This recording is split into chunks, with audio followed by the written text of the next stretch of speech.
Welcome back to Rewind Rewatch. I'm Andrene. And I'm Joel. And we are siblings. What we do here is we rewatch 90s films and talk about how well they have aged. During the episode, we will talk about themes, plot points, quotes, any 90s references that come up, and of course, who all's in the movie, what other works they've done, and then anything else that we feel we want to talk about. At the end of the episode, we will then give the movie a rewind rating between 1 and 5 to basically try to decide whether or not we would like to watch this movie again. Today, we're talking about the Brady Bunch movie from 1995. This is a PG-13 film with a 1 hour and 30-minute runtime. This was requested by one lucky duck. Okay. Thwip Stickers. Oh, wow. Only one? Only one. Wow. Surprising. He got very lucky. Okay, so I guess if I can start with the one sentence summary for this movie. The Brady Bunch from the 60s is placed in a 90s setting and works together to find $20,000 to save their house. Yeah, you got there.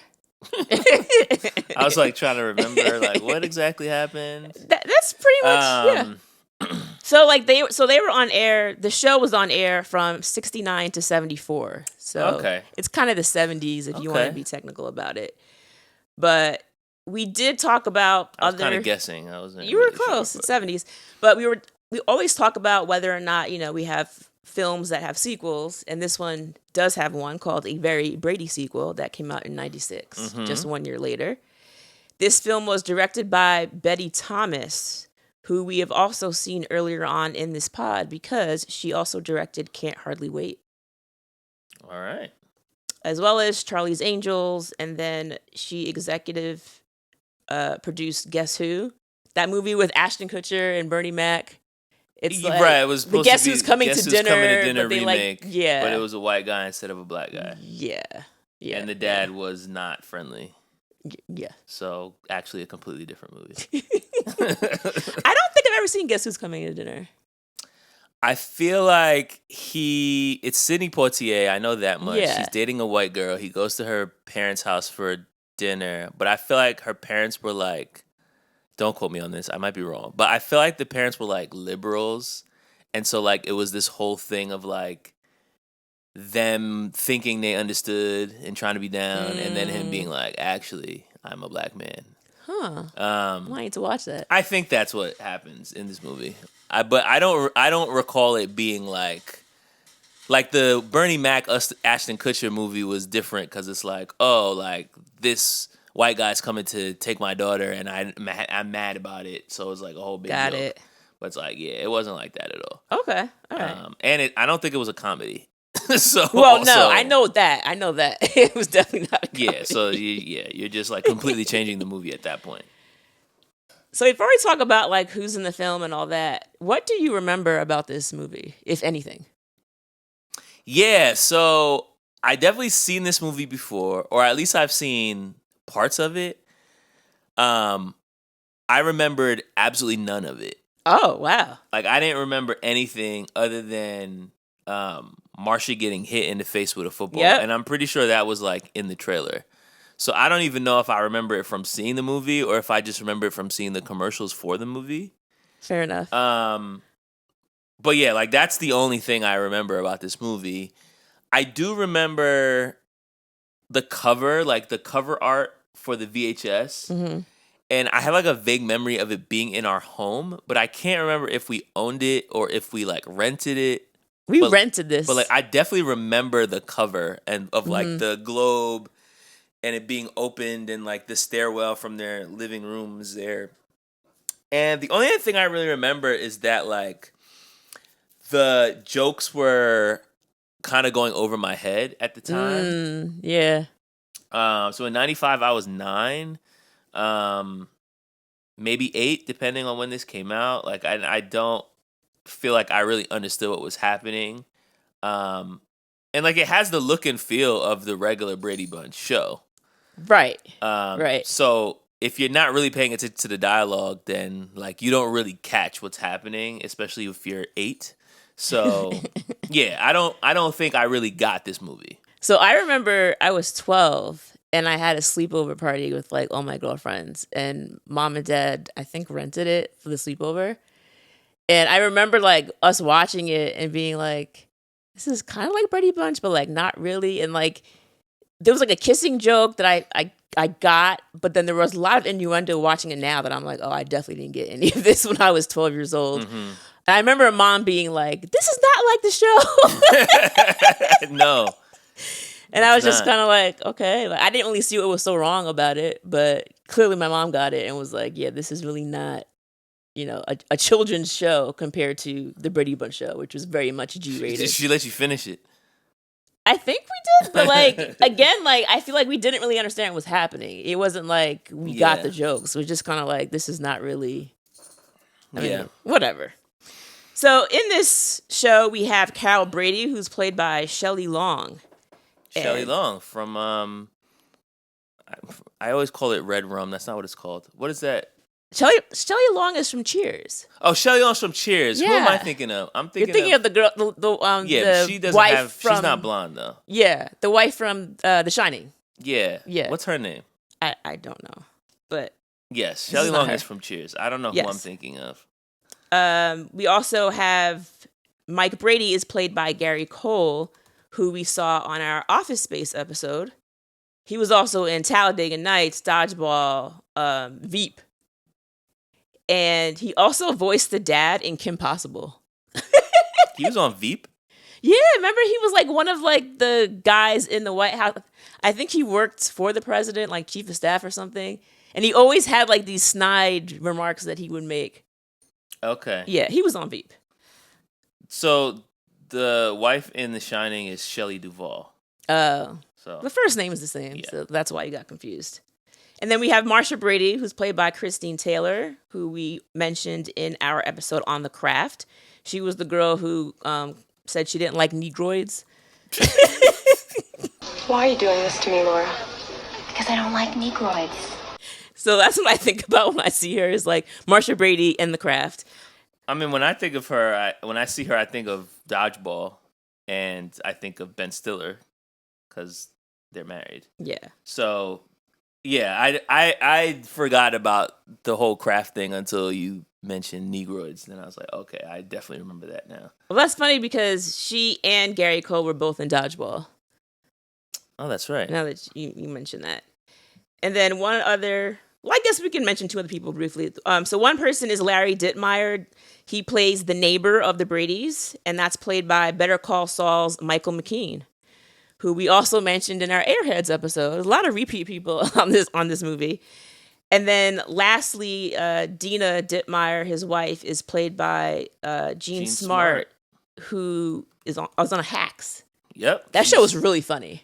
Oh, so you did start watching? Yeah. That show is really funny. I'm trying to get you to watch this movie for mad long. No, this TV show. That show's fire. Yeah, that's one of me and my fiance's favorite shows. Like, we don't always have the same taste in TV, but that's one show that we always like. Oh, a new season came out. Like, we're gonna watch this.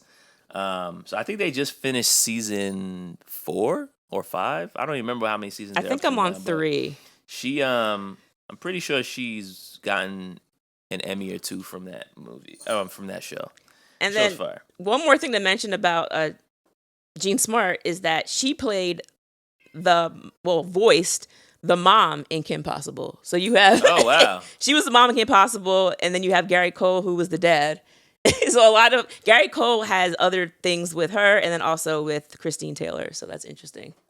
You see actors acting together in multiple projects. Okay.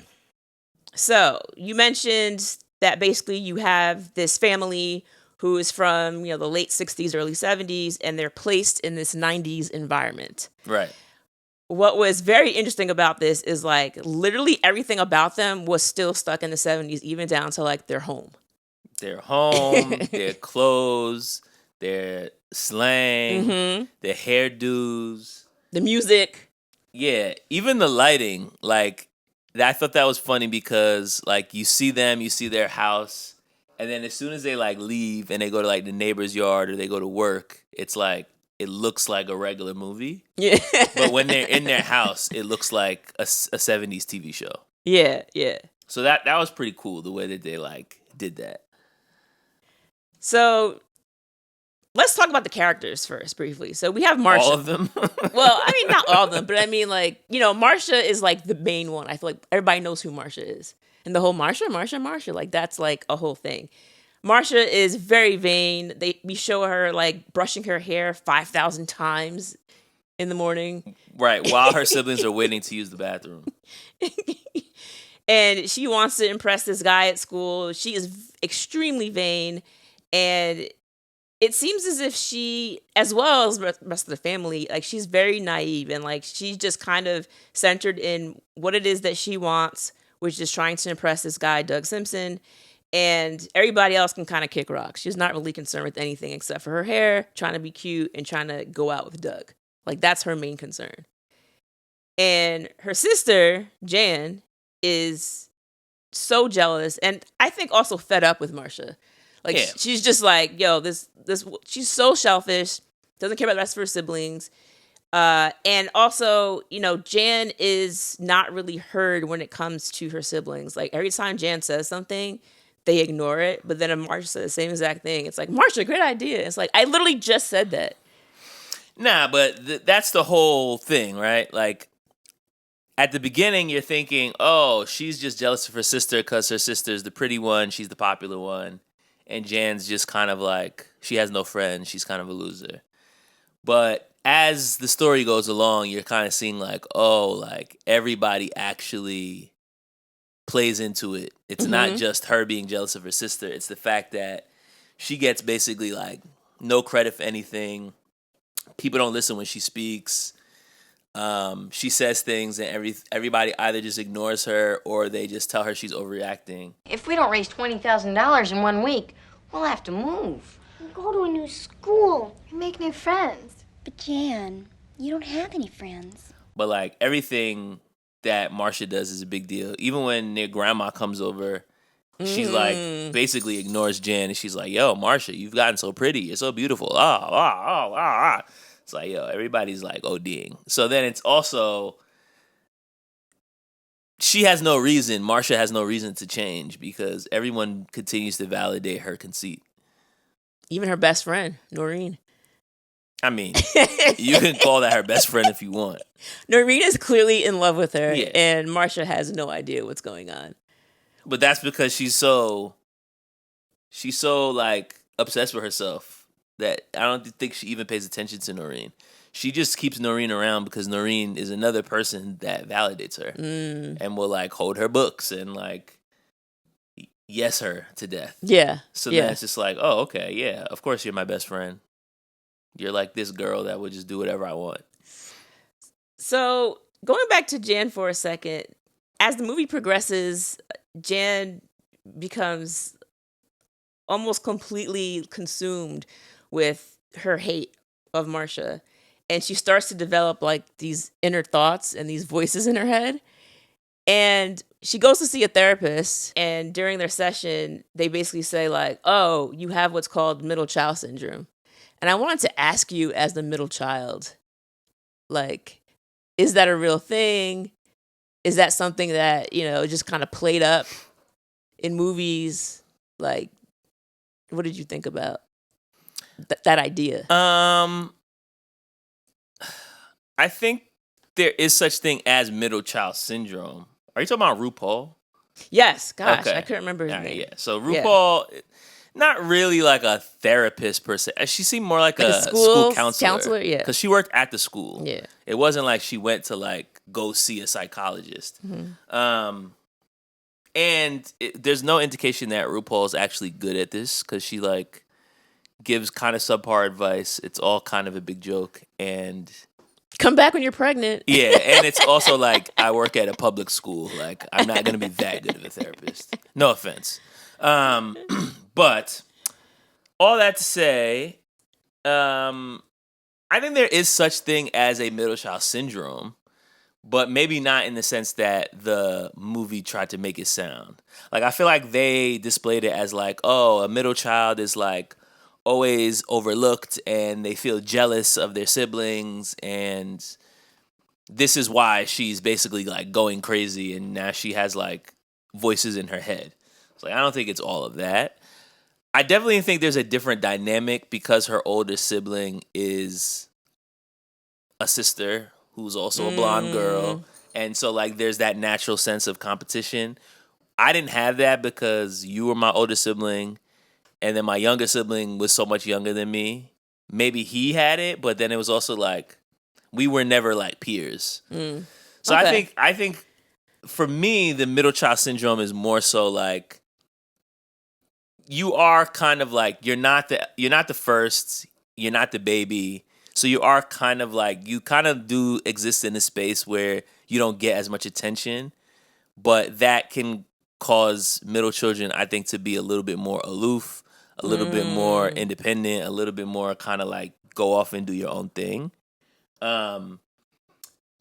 Which like you don't really see that so much with Jan. She does have kind of her own stuff going on, but she's so obsessed with Marcia that she doesn't allow herself to really like flourish in the fact that she's not getting as much attention. She just craves it. Yeah. And then to add on to that, she now has bad eyesight and has to wear glasses. And she does not want to wear them because she said, like, the kids at school will make fun of her, which I feel like isn't really a thing now. But I guess in the early 90s. Yeah, it's also because she has ugly glasses. It's not just that she has glasses. Like, it's because her glasses are trash. Like, that's why she's getting made fun of. It's not like, oh, you have bad eyesight. Like, that's not what it is. It's like, you look ridiculous. Yeah, but remember when Four Eyes was a thing? No one says Four Eyes anymore. Nah, Four Eyes is crazy. I forgot about that. That was a thing. Nah, that was a thing. That was a thing. 4 Eyes. 4 Eyes. That's crazy. Kids are cruel. That's crazy. And then Cindy, as far as the girls, she's the baby, and she is a tattletale. They, throughout the film... Kind of. They keep saying, like, don't be a tattletale, Cindy. Yeah, you know, the dad keeps telling her not to... The dad is, like, kind of trash. Why? The dad is trash because, number one, you're a 60s TV sitcom dad. So, like, by default... And I think that's, like, kind of the whole point. Like, right? Like... We recently watched Austin Powers and we talked about how it was kind of like a spoof of like old spy movies. Mm-hmm. And I feel like this is kind of a spoof of 60s TV of just like by placing them in a modern setting, it accentuates how ridiculous the lifestyles are and like how unrealistic they were. Yeah. But I feel like the dad is always like giving these like cliches as advice. And he's very like, I'm the man of the house and I'm the dad. And so like, everything's going to be fine, kids. Just listen to me. Yeah. Even though when we see him at his job, it's like, he's actually not good at this. But he's convinced himself that he is just because he's a man and because he's the dad. And so like a lot of, that was like a running theme that became more and more ridiculous as the movie went on, and it was like this running joke of like he would just like say something and then the kids would be like, I never thought about that before, Dad. I never considered it that way. It's like the dad of the family always giving sage advice and then the mom just stands there and agrees with him. Yeah. So I feel like they really like were driving that home of like, this is what TV shows did in the 60s and 70s. But yeah, like to the whole Cindy being a tattletale thing, like I feel like, okay, she's 6-7 years old. She lives in this house with a bunch of older siblings. On the one hand, they want her to be a good person. They're trying to show her how to be like a good kid. She sees people in trouble or she sees people doing the wrong thing, and then she like tells her mom about it. And then they're like scolding her for being a tattletale. I'm like, all right, well, don't you kind of like want this information from this little girl? Yeah. Or like when, you know, Jan like runs away from home in the middle of the night. And they're like, Cindy, are you being a tattletale? Like, yes, your daughter just ran away in the middle of the night. You don't want her to tell you this? She's like, oops. It's like, why are you making this little girl feel bad about that? Like, that's not good advice. She's not tattletaling. She's concerned for her sister's danger. Yeah, that was a little bit much. Concerned for her sister's safety. Yeah. But yeah. I feel like they were doing too much with the whole tattletale thing. Like, I don't think y'all even really understand what a tattletale is. And you're trying to convince this girl that she is one. And then as far as the family as a whole, like, you talk about how they're very naive, right? And they're very innocent. And there's a scene where Greg's in the car with Marsha. They're driving to school. And this guy runs up to them and he's like, this is a carjack. Because he's getting ready to steal their car. They have no idea what is going on or what he's talking about. And Greg basically is like, of course this is a car, but my name's not Jack, it's Greg. And like Marsha's like, hey, what's your name? And he's like, Eddie? Yeah, Eddie's because he's name. like lost. He's like, I don't know why y'all not getting out the car. And he basically is not able to steal the car. First of all, I don't think Eddie even had a gun because he just has his like finger. He's holding like the finger gun inside of the pocket of his hoodie. It's like, bro, you're not even armed. Like, what are you even doing? Because then it's also like they obviously don't understand you're robbing them. Right. At that point, you would pull out the gun. Yeah, exactly. The fact that you didn't. Yeah. He had a finger pistol. I'm calling BS on that one, Eddie. And so at that point, he's like, what? And so they drive off like, all right, see you later, Eddie. And like they pull off. And that was pretty funny. They had some things like that where it's like the obvious, like, just not being able to understand what's actually happening in the situation because, of course, on their show, that would never happen. Because they don't have, like, serious episodes like that, I don't feel like. And if they did, it was probably, like, you know, akin to something like lying, you know, like, so-and-so told a lie. What's going to happen now? Like, they weren't going to have serious, like, someone's in the hospital, someone got shot. No. That's not going to happen on the Brady Bunch. No. So they don't understand what he's even talking about. Yeah, because I think that was another, like, theme that they were driving home is, like, these shows had very low stakes. Mm-hmm. There was never, like, really any threat of something bad happening. I remember, this is, like, kind of an aside and not the same era because I didn't grow up in the 70s, but I remember watching Fresh Prince and, like, Uncle Phil and Aunt Harry is not her name. Aunt Viv were like fighting. And I was like, yo, are they about to get a divorce? Man, yes. And it was like crazy because it's like, yo, couples on TV don't get divorced. Right. I feel like they had a plot line like that on Boy Meets World too, where his parents like got into like a fight and they were like kind of like on the rocks. And both couples ended up getting back together, but it was like a 2 or 3 episode story arc where you're like, I don't know what's happening here, but you grow up, you're like used to seeing like problems get solved by the end of the episode. Right. So then when they're not, you're like, yo, this is like crazy. It was literally crazy. So imagine that even 20 or 30 years before the 90s. Oh, yeah. Like completely never going to happen. And so like there's a part in the movie where when Marsha gets her nose busted and she's like, this is the worst thing that's ever happened to me. And like it probably is. Yeah, you're right. Because they live these like very unrealistic, ideal, peachy keen lives. Mm-hmm. Mm-hmm. And even at the end where you're like they're at risk of losing their home. Yeah. And they're still just like, well, we'll figure out a way. Like, it's not like, there's no like crash out. There's no like, yo, what are we gonna do? Even when Mrs. Brady is like, what are we gonna do? We don't have any savings left. And he's like, well, we'll figure something out. Yeah. And like, that was it. Yeah. She's like, we blew our savings going to like Hawaii and Alaska or something. It's like, okay. We gotta think like traveling with those many kids. Yeah, that's gonna blow your entire savings Forget account about for sure. savings. You want to do vacations and save? Yeah, impossible. Make a choice. But that's when the kids find out what's going on. The parents don't know the kids know because, of course, the sister tattletales. Like you said, it's kind of a good thing she did because the kids are trying to help out. But I'm watching this and I'm laughing to myself because I feel like we have 1 week to gather $20,000. Like, let's see what we can do. And I'm like, y'all think you can gather $20,000 in a week? What are y'all gonna do? It was ridiculous. Yeah.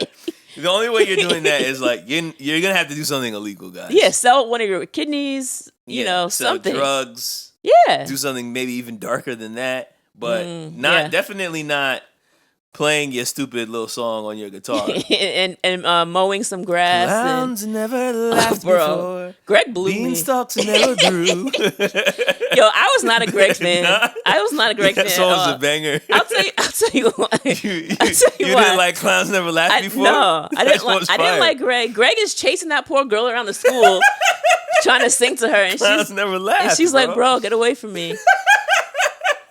That song was hilarious. Not to mention, he's like, "Oh, I have to shave before school," and I'm like, I've never seen another person with as smooth a skin in my life talking about they're gonna shave. I said, "What is he shaving?" That was the funniest. I was like, "What is he shaving?" Oh man, he's like, "I need to shave before school." The man had zero facial hair. But then, what's weird about it is, earlier on, like you said, the girl is running away from him. But then at the end, when they decide they're going to like have this contest to hopefully win the money, which you know is going to happen, after they finish singing Greg's song. Now all of a sudden, all these girls want his number.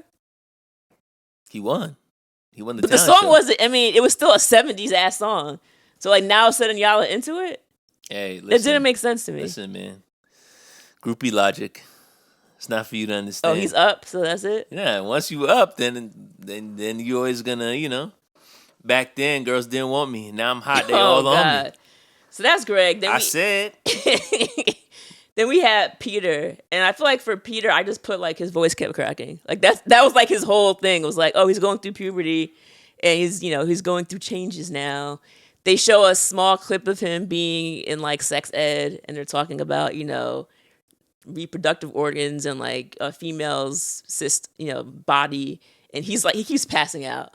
He just can't believe we're talking about these things in school. Like, yeah, of course. He's like, what?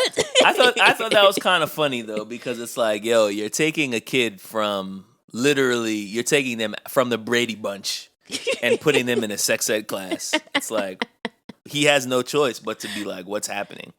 But it's funny because they range in age from like, Greg is probably a high school junior or senior. Mm-hmm. Cindy's probably in like second grade. But all six of them are like equally naive. Yeah. So it's like Greg might as well be in second grade, right? Because he doesn't know anything about anything. And like he thinks he knows. Like he's trying to give his brother advice on like how to talk to women, but it's like, but you don't know how to talk to women at all. And they constantly reject you. So what makes you think that you're good at this? But again, like it's like that whole like naivete, like everything will work out because it always does. Within a half an hour, like all of our problems are gonna be solved. But another part that I want to talk about in regards to the whole like naivete piece was Marcia and this date with this guy. Oh man. Yeah. So she basically says yes to two guys to go on a date to the dance. One of them is like a legit nice guy, and the other is just hot. Yes. So of course that means he has to be a jerk. Yeah. Because this is the 90s. You can't be hot and a nice guy. No. I mean, look at Tyler Perry. Tyler Perry himself? No, I mean like his movies. It's like, which one is he? It's like I feel like in his movies, it's always like the hot, good-looking guy, and it's like he's the rich, guy. Yeah, the guy with money. He's trash. The guy with money is trash, and the blue collar man is a man of God who's going to treat you right. Yeah. Yes, that is the Tyler Perry. Like that's the template. He just puts different names, but it's like this is kind of how it works. So yeah, she decides to curve the nice guy to go with the hot guy because he's hot. Mm-hmm. And he basically like takes her to this like, overlook to make out with her. Make out point, baby. Yeah.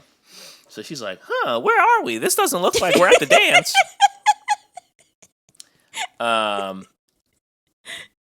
And then he tries to make a move. She's like, yo, what are you doing? Like, I can't do this. And she says, Doug, your hand is on my shoulder. So? Well, that's third base, and I don't go that far. I don't think that's. Yeah. I don't. You know what's funny about that? I don't think that's third base. I thought about that show on HBO, Virgins. Yeah. Because one of the Well, we were just watching it. Yeah, because one of the characters, I believe she's like actually of Indian descent, like actually like Indian. And I have to clarify, people don't think I'm talking about Native Americans. And I'm just saying it. She's actual Indian. No, because I'm not calling Native Americans Indians people. No. She's actually from India. And I feel like she made a comment like, touching up top is second and touching below is third base. That is what she said. And I was like, I don't think that's what the bases are. No, I don't think those. I don't think those are the bases either. But and she's like 34. She's also on a show called Virgins. Okay, but you don't have to do the act to know what it is. Well, anyway, she's got her bases are further along than Marsha Brady's. Let's put it that way. That's true. Yeah. So Marsha on this date, man, that's hilarious. So after that happens, what surprised me was that she allows him to kiss her, because I thought he puts the hand on there and then he leans in for the kiss, but she didn't pull away initially from the kiss. So she was okay with going. I don't think she was, because once he kissed her, she pushes him off. So. Because she felt the tongue. Yeah. I feel like if it was just a regular lip on lip kiss, she might have been okay. But anyway, she pulls away and she's like, I think I just felt your tongue in my mouth. And he's like, it's called a French kiss, Marsha. And she said, I thought you were from Nebraska. And that part was just really funny because like she just has no idea of how any of this works. And she gets upset because of course he tries to like go in again and make a move. And she's like, no, because obviously like I'm from the 70s, bro. Like I can't even like really hold your hand unless you're my boyfriend. Yeah. So she gets out of the car. He gets pissed off. And in true asshole fashion, later on at school, he starts calling her a slut. And I'm like, oh. Well. That's a typical play in the 90s. Like, you don't want to sleep with me? Oh, you're a slut. Yeah. It's like, okay, that makes a lot of sense, but...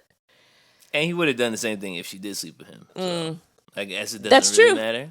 I guess that's true. So what is your take on their neighbors, the Dittmeyers? Dittmeyers. Because I feel like they're kind of there to juxtapose the Bradys. Mm-hmm. And they juxtapose. They're a hot mess. Let's start there. So you have a husband, a wife, and 2 children, a girl and a boy. The girl is younger.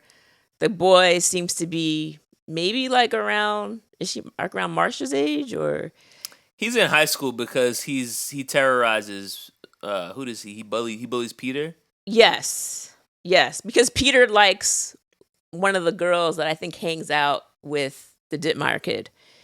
And he doesn't like that because, of course, they're too weird. So he doesn't want him hanging out with one of his friends, I guess.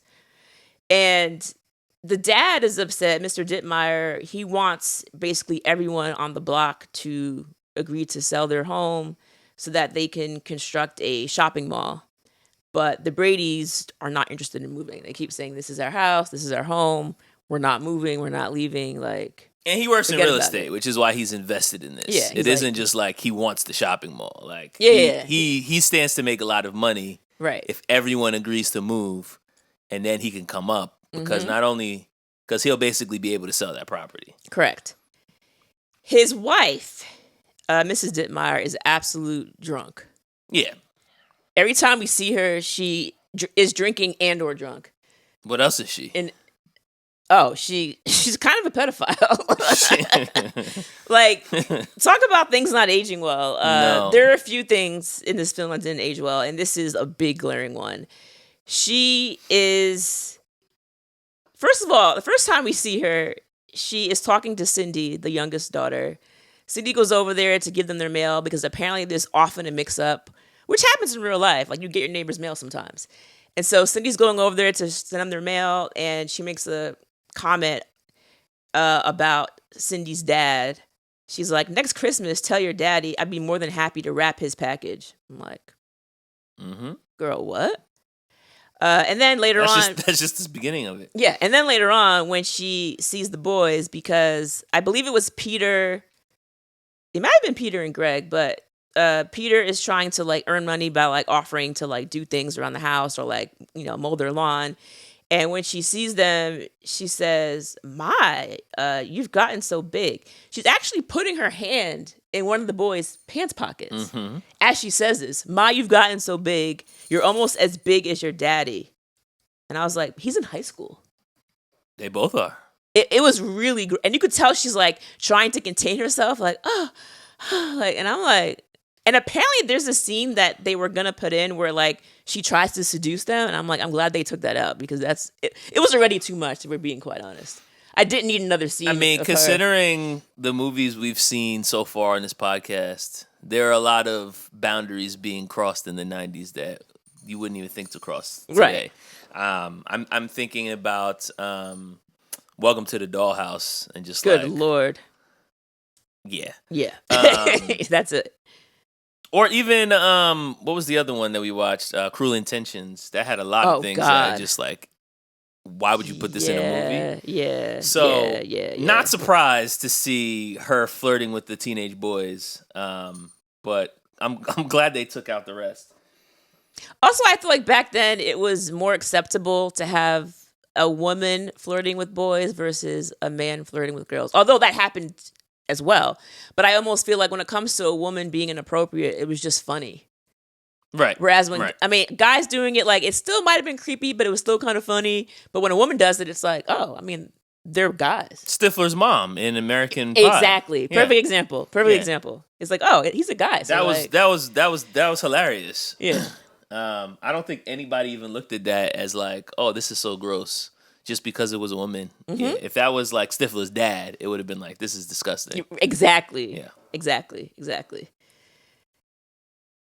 And then, she has two kids. The daughter, we see a little bit here and there, and she basically just makes fun of Cindy because Cindy has a lisp.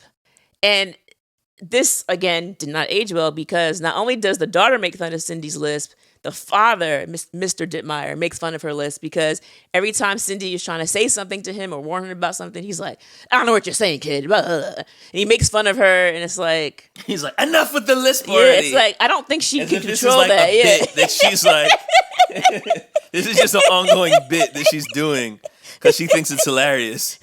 It's like, please, enough with your lisp. It's like, I don't think that's what's happening. Yeah, Mr. Dittmeyer, but I was like, that's not great. Yeah, this entire family, they're all menaces. Like the dad is trying to, basically kick them out of their home. The mom's trying to sleep with everyone except for her husband. The son is a bully. The daughter's a bully. Like they're a family full of menaces. That's fair enough. So that's what this is. So basically, there's two other, I guess, big parts that happen. One is the dance itself. And then the other part is, the whole, well, I guess there's three parts if you count Jan running away from home. But the other part is like the contest at the end to get the 20. Yeah. So what do you want to talk about first?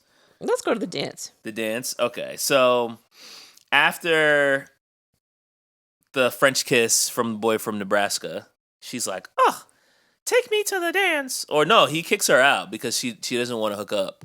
So he basically just like kicks her out of his car. How did she get to the dance? Remember, she was standing on the side of the road. Another car pulls up, and she's like, she approaches the car window, and she asks like, "Oh, where are you heading?" And the guy's like, "Hey, do you know where I can find whatever high school?" And she's like, "The dance. I'm going there." And then the scene just cuts. I'm like, is something gonna happen to her?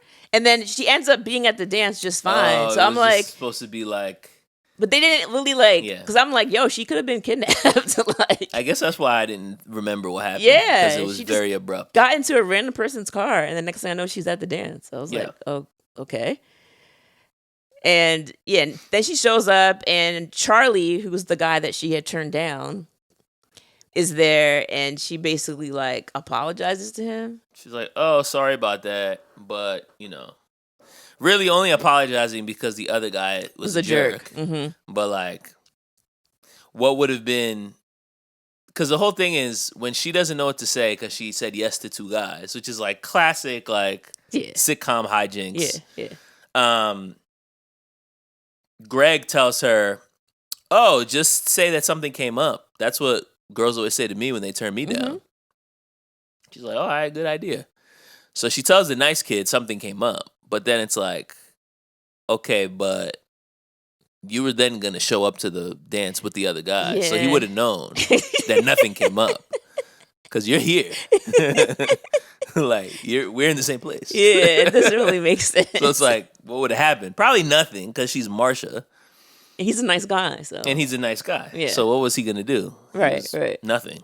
He would have just taken the L. Well, anyway, he forgives her, and they decide to like hang out at the dance. And so I don't know why Doug is so obsessed with her, because Doug had just finished making out or doing whatever with some girl behind the bleachers. He sees her and he gets up like, oh, I can't believe this. And he gets up like, and it's like, bro, why are you mad? Like, why do you care? You literally kicked her out of your car an hour ago. That should have been the last time you ever thought about this girl. And he leaves that other poor girl just whatever. She's back there by herself. Like, Yeah, oh, well, you know. he got what he figure it out. needed. Figure it out. And then he storms over to where they are. And that's when he's kind of just like, oh, you're here with Charlie? Like, you're a slut. And Charlie, who's the nice guy, gets so upset. He punches Doug in the face. No, he doesn't. He doesn't The punch girl him? punches him. Oh, Noreen. Yeah. That's right, because she has feelings for him. Because, yeah, he was about to get punked. Yeah. It was He was Noreen. just like, oh. And then Noreen punches out the jerk. Okay. Knocks his lights out. And she's like, yeah, nobody talks to Marsha like that. That's right, because then the girl who had just messed with Doug thanks Noreen. She's like, oh, I've been to do that for a long time. And I'm like, but did you? Because you were just back there with him. He's hot. Like, I don't understand. Like, it's like you you've were never seen a movie before. Like, it was literally 5 minutes ago. Yeah, well. And now you want to punch him out? Well, yeah, because he was hot. So then she ignored him being a jerk. But then he left her for another girl. Like, in the middle of us making out, you just got up and walked away. So it's like, I've been meaning to do that for the past 5 minutes. That's really what she meant to say. And then Noreen's like, oh, what? And now all of a sudden, like, there's some sparks between the two of them. Yeah, I didn't even think I realized that it was the same girl. But it's clear that Noreen's into girls. Yeah. And I guess this other girl is probably, maybe she was curious and she hadn't tapped into, she hadn't experimented. But I also feel like this is 1995. Like, I feel like this is also around the time when TV and movies just started getting comfortable with the idea of, like, putting gay people on screen. Yeah, it was still kind of new. And it was still kind of a big joke. Like, we weren't really approaching this with any nuance. That's it was just true. like, oh, look, these girls are lesbians. Like, that was the joke. Yeah, because even there's a scene where Noreen sleeps over at Marsha's house and they're in the same bed. And Marsha's just, going on and on about going out to herself. see, her hair and going to see Doug and blah, blah, blah, blah, blah. And then they're about to fall asleep and then Marsha turns to her and she's like, Noreen? Is that you? Oh, I'm sorry. I thought that was my leg. it's like, girl, no, you didn't. I thought it was my leg. Is a crazy... And it's such a bad lie. And also because Marsha pays attention to nobody but herself, Right. she doesn't even clock that it's such a ridiculous lie. She's just like, oh, Okay, good night. yeah. But you're right. Like, that was the joke. It's like, get it? She's a lesbian. And I'm like, oh, okay. Yeah, like that's the whole thing. Yeah. But yeah, 1995, that's definitely the era where that's happening. This is also the era of grunge. Mm-hmm. So there's a few grunge mentions. There's a point when Marsha goes to school and the girls are hating on her. The guys all think she's hot. And someone says, oh yeah, she doesn't want to hook up with anybody. She's harder to get into than a Pro Jam concert. Pro Jam. Which is like a very it is the mid 90s. Yeah. And then even, at the end when we have the talent show and the Dittmeyer kid performs with his band, which is called Phlegm. God. They kind of do like a grunge thing. But my favorite grunge moment is at the dance. Oh, yeah. Where, they had this this running thing of Marsha being like a Davy Jones fan, and she's like the president of his fan club. Which, for you kids out there, if you don't know what a fan club is, I thought you were gonna say if you don't know who Davy Jones is, Oh, and I'm well, like, yeah, do you know who Davy Jones is? I had to look him up because I didn't know. I mean, I know he's old. I know he's somebody who was popular when the Brady Bunch was popular. I could figure that out. He's from a band called the Monkees. Oh, the Monkees. Okay, it's a LA band from the '60s. Okay, yes. Didn't they give them a TV show too? I don't know, but I do know. I feel like I know the Partridge Family was a TV show, but I feel like the Monkees. I feel like they also gave them like a TV show. It's very possible, but I do know that the talent show where they performed at the end of the movie, the 3 judges were all members of the Monkees. Like that was part of the joke. Yeah. So it was Davy Jones, Mickey Dolenz, and Peter Tork with the 3 judges. Monkees was a sitcom that ran for 2 seasons from 1966 to 1967. Good catch. So anyway, so she keeps saying like, maybe I could get him to come to our dance, which is like, what? Why would you do that? Because she's a big fan. What you mean? No, but also like she's been writing him fan mail and he hasn't responded. So it's like, of course, and of course he shows up. And all this, it's the Brady Bunch, bro. All the students are just like, "Why is this old man here? Like, who invited him?" But then what Marsha happens? can do this because she's hot. But then what happens? But then he starts singing one of his hits, and then the grunge band that's playing the dance starts playing backup for him. Bro. And I'm not gonna front. It was good. I was into it. That grunge version of Davy Jones was kind of cranking though. It was kind of like hitting the spot. I'm not gonna lie to you. Thank you, girl, for making the winter warmer. Girl, for making the music softer. Girl, for making a better world for me.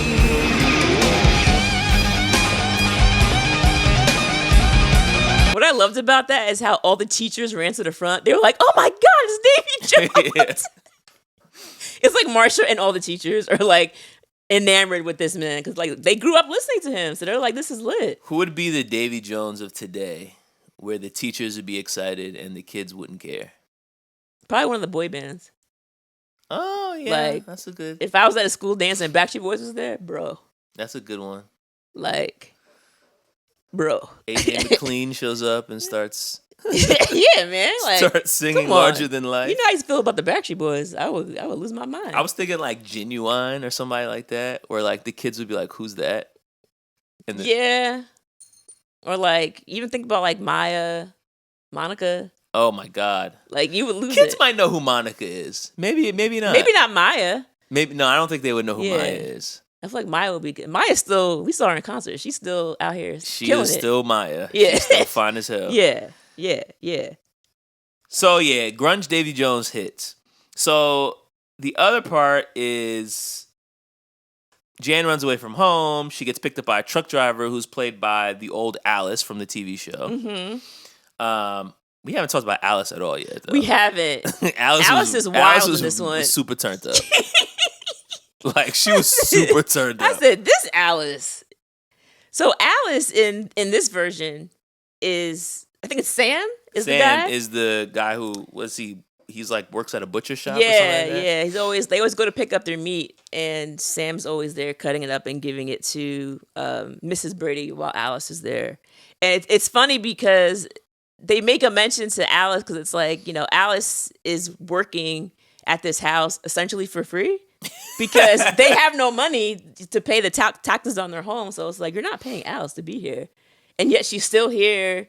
And she lives there apparently. Yes. So like, why did you live here? I don't know. But And Alice is in uniform the entire movie. Because that's how it was back then. Like if you're the maid or the butler, like that's what you wear. That's true. Everywhere you go, that's what you're wearing. And Alice has a crush on Sam. And But they're dating though. yeah, but it's also they've been dating for like 20 something years because she makes a joke about how like she's been waiting for how many years for him to like propose or something. And Right. it's like, bro, y'all been dating for mad long. But you're right. Like as far as being turned up, she says some crazy things. Like there's a part where they go to Sears at the end. Sears is a very 90s reference. And she is sitting on like this like vibrating lazy boy type thing. And she's sitting there like, loving the massage that she's getting. And she said, "Oh, and I thought Sam had magic fingers." I said, "Hey, yo." Nah, she was making like sly sex jokes the entire time, and then the family would just be like, "Oh, Alice." Right. But it's like, do you even get what she said? They didn't get. Because... And then in the night when Jan disappears, Sam is coming out of her bedroom. Yes. And Alice is wearing lingerie. Alice is wearing lingerie with like tassels on the nipples. Like she was wearing more than lingerie. Like it looked like she was turning up. It was very like burlesque. Like, yeah, she had. Yeah. Yeah, it was like, did you just wear that all day under your uniform? Maybe. I don't know. Yeah, Alice had me laughing. I was a big fan of her. But you mentioned that what was it? At the very end, the grandmother who shows up, she actually played the mom on the show. Right, yes. So they had like, she was there and of course the old Alice were there. So that was nice to see like the original characters come and show up. There might have been more people from the original cast in this movie, but I just didn't clock them. So fair enough. I'm sure Thwip Stickers or anyone else listening to this will be able to tell us who else we missed. But I did catch when they are getting ready to auction off the house, the guy who's doing the auction did you catch who that was? Mr. Dewey from Saved by the Bell?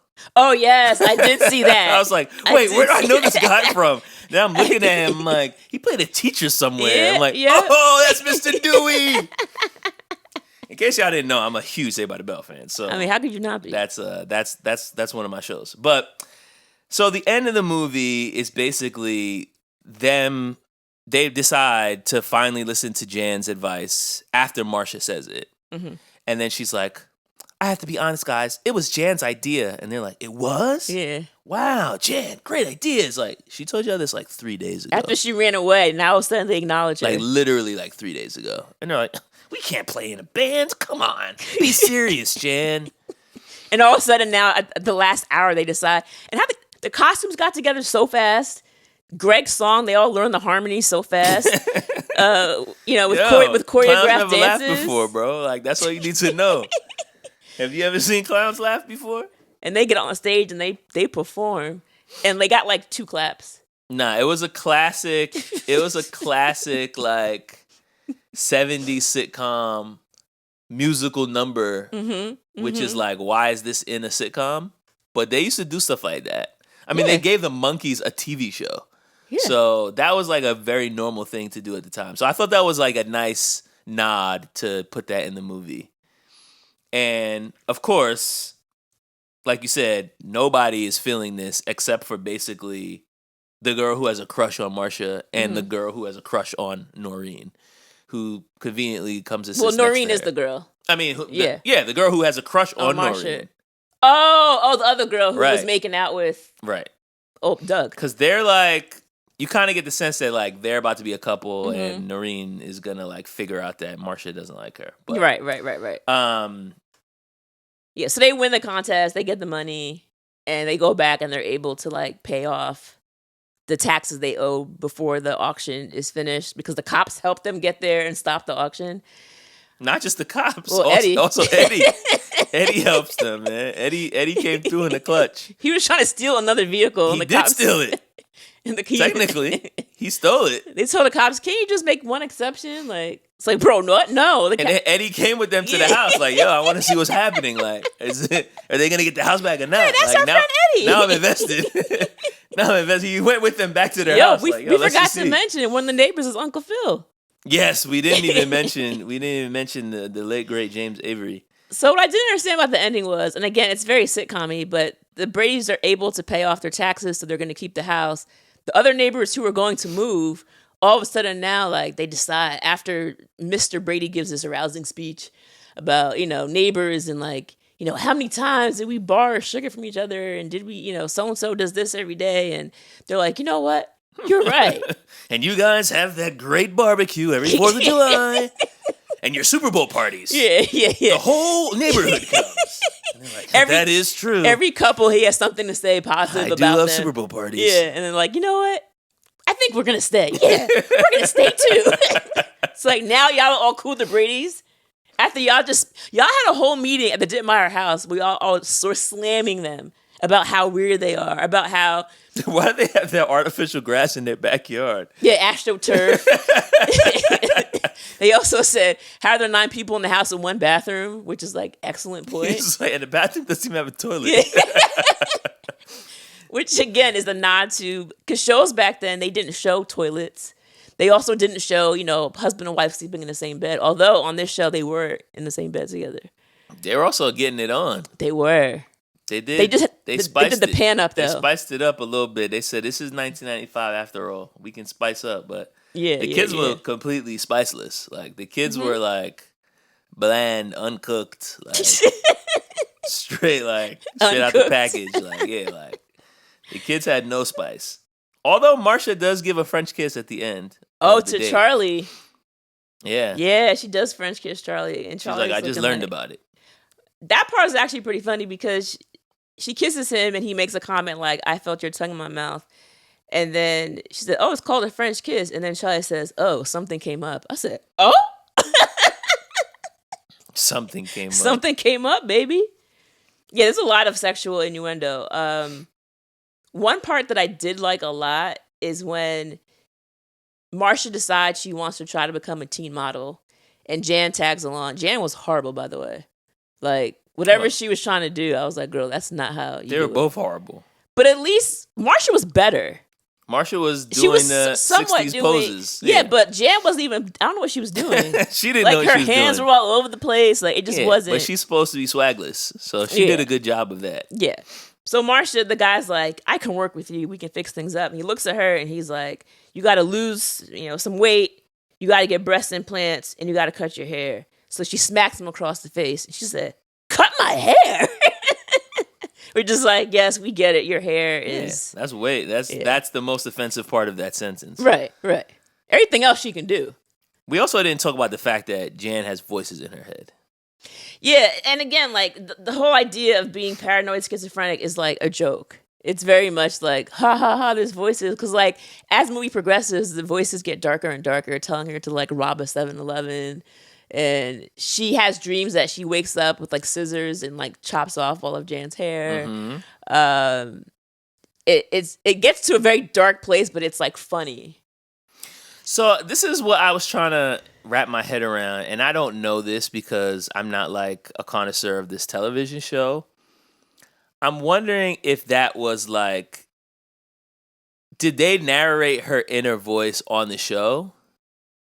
Where like, because that's what I thought maybe they were doing was like, oh, but they made it worse. Like they, if we can hear Marsha's thoughts in the TV show, for the movie, we're gonna make it so she's actually schizophrenic. That's probably what's going on. Yeah. Because that's what I figured. Because like, why else would they do this? It doesn't. Yeah. It didn't serve any other purpose other than if you're connecting it somehow to the TV show. That's fair enough. And then at the end, when they listen to her, she's like cured. She's suddenly not schizophrenic because now anymore. The middle child syndrome is no longer a thing because now she actually has a voice, and so and it gets passed. It gets passed on. Now, poor little, what's her name? Cindy. So now she got voices and a lisp. Like, life's gonna be hard for her. Yeah, it's gonna get crazy. Tune in next time. Well, there's a part 2, but I'm not sure that gets explored there. Okay. Were there any other quotes that we didn't mention that you wanted to bring up? No, I think you mentioned all the ones that I had taken note of. All right. Themes? I mean, I think the theme here is basically that family is more important than money. There is, obviously, the whole point of the movie is, how are the Bradys so different than everybody else? They're not modern. They're not 90s. They kind of live in this bubble. Mm-hmm. But in the end, I think them winning the contest by working together, them refusing to move out of the neighborhood, them convincing the rest of the neighborhood not to move, Like the you know, the lesson of the story is basically like working together, being in partnership, being family, being friends is more important than just trying to make some money. And even, the dad also loses out on the one building that he was That's able to right. sell because Dittmeyer calls and makes a bunch of lies about him. So it's like he's not even really making money at work, but he's still happy. He's still got his family. He's still got his neighbors, and it's all good. Whereas Dittmeyer basically is like chasing the money the entire movie, and in the end, he ends up getting screwed. And he's miserable. And his family is miserable. Yeah, and his family life is awful. Yeah. I think another thing that they're trying to show us here is basically to stay true to yourself, because these people, like we said, they're very naive, they're very innocent, and they're very optimistic. But things just seem to work out for them. Although it's like they're doing their own thing, they're disregarding the norms of society where they are, but they're kind of just like, this is who we are. We really don't care. They're completely unbothered by the fact that people turn them down for dates if you're one of the guys, or make fun of them or their clothing, and they're kind of just like, this is just who we are. And like you said, I have my family, so who cares about anything else, really? Mm-hmm. So it's like, hey, if I'm not your cup of tea, I'm not your cup of tea, and that's fine. They don't care. That's it. All right, so a couple of facts. So probably the biggest fact that there is that this movie is essentially based off of a 1973 episode called The Subject Was Noses.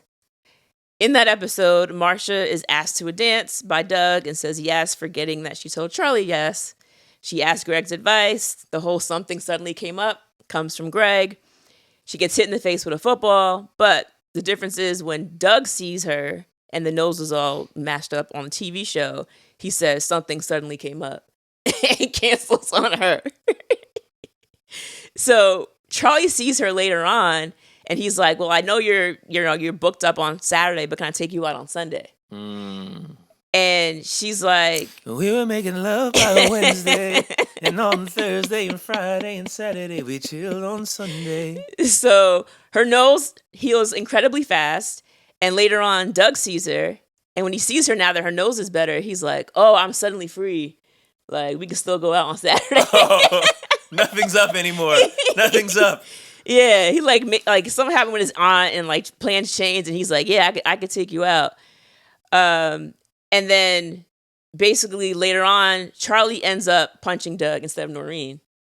I don't believe there actually was a Noreen, but Charlie ends up punching Doug later on because a lesbian character? I don't think so. I mean, she had a friend, but it wasn't like that, because Doug ends up teasing Marcia for breaking their date to go out with Charlie. So slight differences there, but it's clearly based on this episode.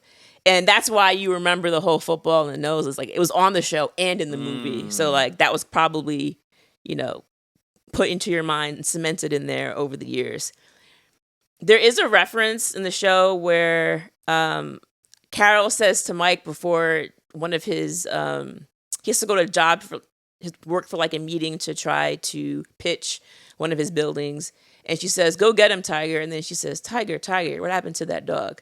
Apparently on the show, they had a dog named Tiger who was on for the first 2 seasons, but then disappeared without explanation. So by season 3, like the dog just wasn't there, and he wasn't in the movie either. It turns out the real dog actually died in real life, and they just didn't replace it. Yeah, we don't need this dog. They just didn't replace it. And then the wig that Jan wears in the at the dance is actually a callback to an episode where she wore a curly black wig in order to stand out at a party. I mean, that wig was... It looked like an afro wig. Yeah, I feel like she was trying to like look like RuPaul. Oh, I didn't even think about that. Because remember, RuPaul gave her her book and tape and all this stuff. So I think she was thinking like, this is how I can be fabulous. Because I was like, why is she wearing an afro? And then I thought about it, and I was like, oh, maybe she's just trying to emulate this black woman. Yeah, that makes sense. All right. So I found actually something. Oh, yeah. I was looking up the character who played Greg. Mm-hmm. He looked familiar to me, and I was trying to look to see if I had seen him in anything else. I hadn't, but he's done a lot of voice work. Mm-hmm. He was actually the voice of Prince Eric in The Little Mermaid. Oh, wow. Same guy.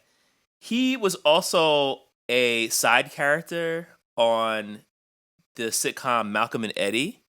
Okay. R.I.P. to Malcolm Jamal Warner, who just passed recently. And he was in 43 episodes of that show. Wow. Okay. So I don't think I ever watched that show, so Yeah. I doubt that that's where I recognized him from. But yeah, Malcolm and Eddie and Little Mermaid. So a lot of voice actors on here. We have Little Mermaid, and then we have Kim Possible. Right, Did it. Our younger brother Dave used to love that show. Yeah, man. Kim Possible, that was a joint. All right. Are we ready for our rewind ratings? Not really, but I hadn't thought it through, but I can come up with something. You go first. Okay. I guess I'll try to come up with something as well. All right. So the very beginning is like, we know what's going on here. This is clearly a parody of the show. The rating, PG-13, I think was a good rating for this. There were some things that didn't age well, like we mentioned. You have the making fun of the lisp situation. You have the whole wife hitting on these younger high school boys, which was definitely gross, but of the times in the 90s. The jokes, some were pretty funny. A lot of them were kind of like, do you remember that book, Amelia Bedelia? Oh, I remember. I remember how much you hated them. Yeah. So I think a lot of that kind of seemed like that to me, where it's like, you would tell Amelia Bedelia, like, hit the road, and then she would take a stick and start beating the road. And I was like, as a child, I was like, this is lazy comedy. Like, I was like, this is not funny. This is poorly written. Yeah, I wasn't into it. 6-year-old Andrene is criticizing the literary technique. I had my red pen out, drawing lines. Yeah, I wasn't a fan of that. And so watching this back, I was kind of like, I mean, there were a couple of lines here and there that were good, but for the most part, I was like, this is okay. I don't think I've seen it since I watched it when I was 12 years old, to be honest with you. And I mean, I don't really think I'm going to watch this again.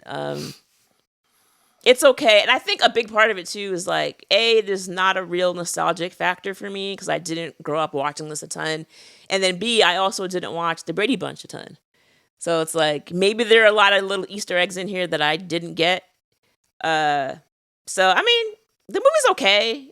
I don't hate it, but I don't love it either. So I'm going to be safe and give it a 3. Okay, that's fair. Yeah, I mean, I agree with a lot of it. I feel like I understood what the movie was trying to do, and I appreciated what it was trying to do. I thought it did what it was trying to do pretty well, actually. Mm-hmm. But yeah, like, the Brady Bunch is not a show that I really watched. If anything, I might have like seen a few odd episodes here or there, but it's not a show that I'm like very familiar with. Obviously, you know, like the song, and you know that it's about a blended family, but like the specific plot points are not something I wouldn't have even known that this was based on an episode if you hadn't said that. Mm-hmm. I don't know. I also like the idea of them like showing how ridiculous 60s and 70s TV was, and like if we put it in modern times, how outdated would these people be? Yeah. Like that's a cool idea that's pretty original. And it makes it different than like your typical reboot, where typically like they'll update everything. In this, they like, we're gonna update everything except the Brady Bunch. Yeah. So that was kind of a cool idea. Yeah, I mean, in terms of rewatch value, like I think the main thing for me is that like it was okay. Like it was moderately funny, but it wasn't something that I was like busting out laughing. And I don't really have any connection to the Brady Bunch because I wasn't around when it was popular. So, you know, would I watch it again? Maybe, but it's not something that I would necessarily like make a point to see again.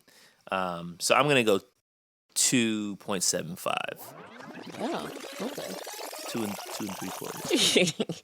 I almost gave it a 2.8, and I was like, 2.8. I was going to. That's and even then more. I rounded. That's even more random than a 2.75. At least mine is a quarter, a 3/4. And then I rounded up. You know what I was thinking? Just like us giving our ratings, it's like there's been a lot of chatter of people just asking Goodreads to allow us to do half points. Because when you rate a book, you got to give it 1 star up to 5 stars, but like there's no half points. You gotta have a full star, baby. And it's like it's so annoying because like I read books and it's like, bro, this is not really a 3, but it's not really a 4 either.